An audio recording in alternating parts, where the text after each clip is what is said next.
Hey, what's up, guys? Welcome back.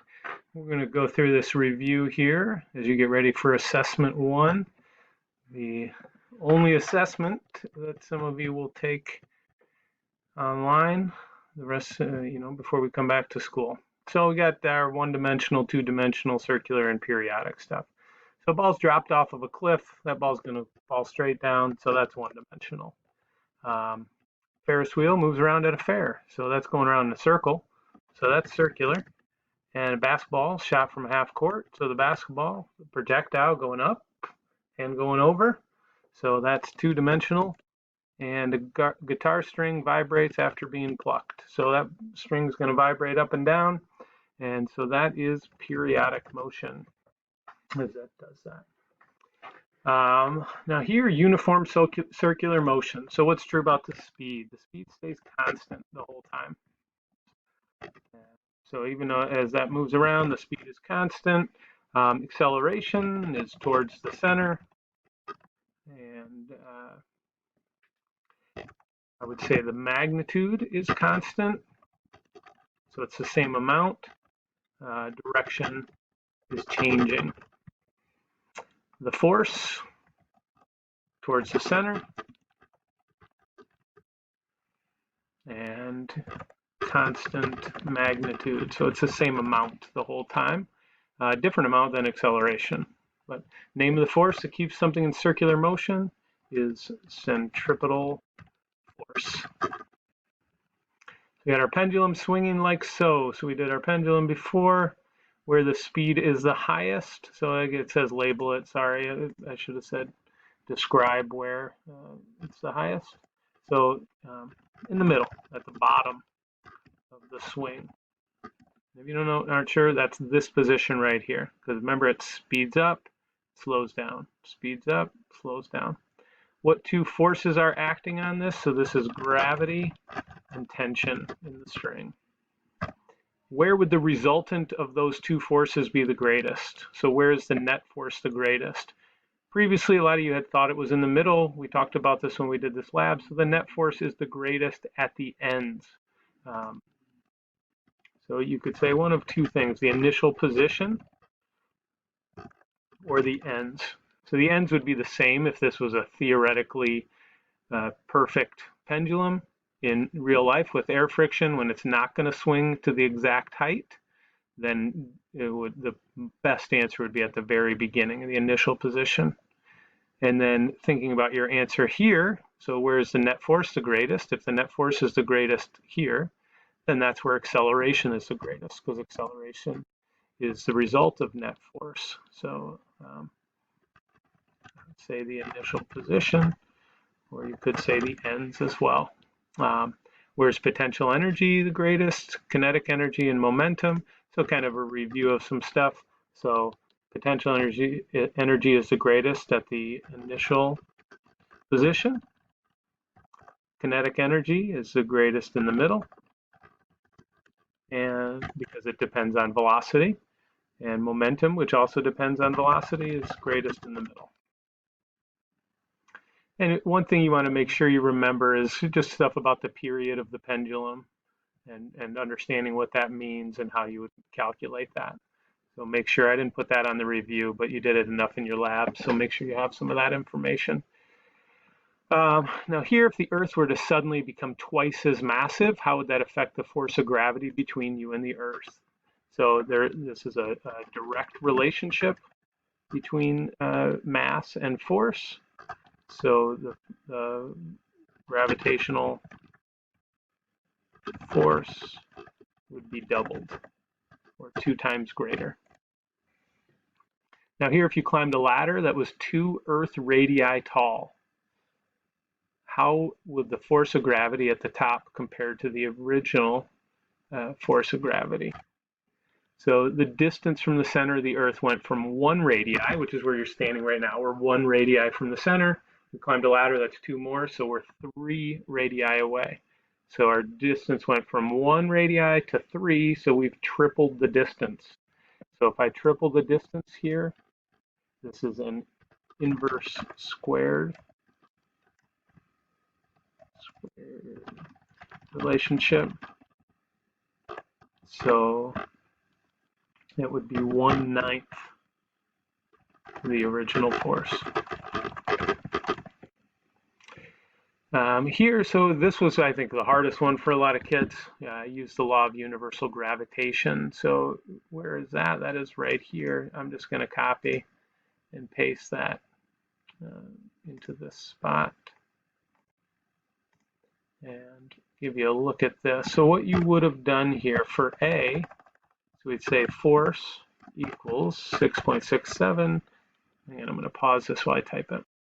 All right, so I've put these numbers in here. So big G is 6.67 times 10 to the negative 11th. M1 is going to be mass of the Earth, 6 times 10 to the 24th. 1 kilogram paperweight is 1. Distance squared, 6.4 times 10 to the 6 squared. So I put those into a calculator. I get 9.77 newtons. And then over here, instead of times 1, it's times 10. So if you think mathematically, all that does is make this 97.7 newtons.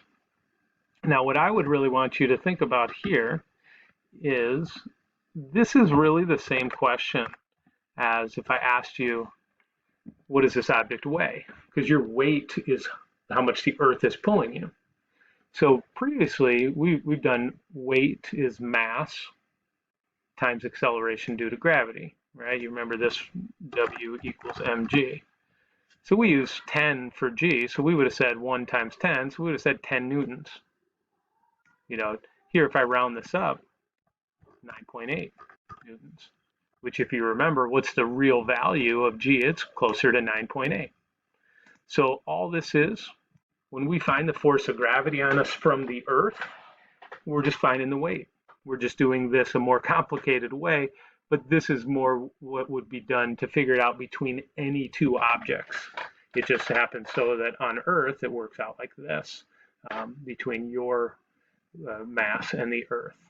So, and a lot of kids see this when they do it, because then here, when you use Newton's second law to figure out your acceleration, so here the force of gravity is not the same on these two objects. But here, if I put these in, I say, okay, acceleration is net force. We said I'm just going to keep it as 9.77 divided by 1, net force divided by mass. That equals 9.77 meters per second squared. And then here, if I do this one, now it's 10 kilogram bowling ball. So I do force acceleration equals force divided by mass. So 97.7 divided by 10 now, because that's the mass. This gives me 9.77 meters per second squared. So here, it's another way of understanding, all right, let's use law of gravitation and Newton's second law. Different objects, they might weigh differently, but they accelerate the same in free fall. So it's another way of just looking at stuff that we've learned before. So here's our relationship stuff. So we answered this earlier. So between force and mass is a direct relationship. Force and distance is inverse squared. Which pair of masses will have the greatest force? So to simplify this, here's this formula that tells us the force. I would just exclude G in thinking about this, because you'd be multiplying all of them by that. So we can think it through a little easier. So I can just include this part, mass times mass divided by d squared. So if I do it for this one, let's see, mass times mass is 3 times 1, so 3 over 1 squared. And then if you were getting the real value, multiply that by g. Here is 3 times 1, mass times mass, so 3 divided by 2 squared, so 4. And then here, mass times mass, so 3 times 2, so 6 divided by 2 squared, 4, 6 divided by 4. So I can rank these now, because I'm not finding the actual value, but I want to know which one will have the greatest force. So this is 3, 3/4, 1.5. So I'm going to rank these as A, is greater than C is greater than B. Boom, got those ranked, just like that. Velocity of an orbiting planet is always tangent to its path. And the force keeping it in orbit is always towards the center. Oops. So it's the centripetal force. Earth and moon gravitationally attracted to each other. Does the more massive Earth attract the moon with a greater, same, or less force than the moon attracts the Earth? So these would attract with the same force. So you can explain this two ways. As Newton's, you can just use Newton's third law. States. So one object can't pull harder than another object or more. You could also use the law of gravitational attraction to help explain that, where you look at this and it didn't matter if you put the mass of the Earth and the mass of the moon as 1 or 2. You could use those interchangeably. So either way you look at it, it's going to give you the exact same number. So they're going to pull with the same amount of force. What would happen to the moon if it slowed down and sped up? So what keeps the moon in orbit is its velocity. So if it slowed down, it would crash into the Earth. And if it sped up, it would fly out of orbit. Here, explain how a satellite could use the gravitational pull of a planet to assist in its orbit. So this is the gravitational assist part. So the force of gravity from the planet can speed it up and slingshot it out into space, wherever it needs to go. So we looked at it, we saw that slingshotting thing happen a few times, so kind of a neat way of using the force of gravity. Let's see here. When you whirl a can at the end of a string in a circular path, what is the direction of the force that acts on the can? So if it's moving in a circle, anything moving in a circle has a force towards the center. Has to be. It's really one you just think, don't overthink it. If it's going in a circle, it's got a force towards the center. So does an inward force or an outward force act on the clothes during the spin cycle of an automatic washer? So those are spinning around, right? So they're going in a circle. So 10 seconds ago, we said if it's going in a circle, it's an inward force, right? And it has to be. The clothes are up against the outside of the washing machine because of their inertia. They have a tangential velocity, but the force that's keeping them in is inward. Right? Some classes we talked about there's little holes on the inside of the washer. That's because the water then can fly out. That's how your clothes get a lot of the water out of them while they're in the washing machine. When a car makes a turn, do seatbelts provide you with a centripetal force or centrifugal force? So when you're making the turn, you're not leaning way out because you have your seatbelt on there. So again, it's a centripetal force. One way to think of it is the centrifugal force isn't real, so that wouldn't be a good answer. String that holds a whirling can in its circular path breaks. What causes the can to move in a straight line path? Centripetal, centrifugal, or lack of force?